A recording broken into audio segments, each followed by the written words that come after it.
Hermansyah pilih panggil Amenah Hanan Nur Atta dengan sebutan Mochi. Istri Atta Halilintar ungkap alasannya. Pasangan selebriti Aurel Hermansyah dan Atta Halilintar akhirnya mempublikasi nama dan wajah putrinya yang lahir pada tanggal 22 Februari tahun 2022 lalu. Atta Halilintar dan Aurel Hermansyah memberikan nama anaknya Amenah Hanan Nur Atta. Kendati demikian, Aurel Hermansyah rupanya memiliki panggilan khusus untuk anak semata wayangnya. Panggilan itu adalah Mochi. Lantas apa alasan Aurel memberikan panggilan itu untuk anaknya? Menurut Atta Halilintar, istrinya memang ingin memberikan panggilan unik untuk sang putri. Berbeda dengan dirinya, Atta Halilintar awalnya justru berniat memberikan nama Aisyah untuk anaknya. Namun karena rekan-rekannya banyak yang memberikan nama Aisyah pada anaknya, Atta Halilintar jadi mengurungkan niatnya. Kan aku idolakan Nabi Muhammad.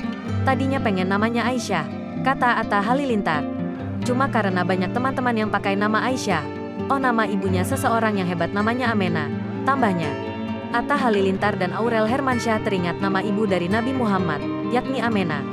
Lantas, Atta Halilintar dan Aurel Hermansyah ingin putrinya memiliki nama serupa.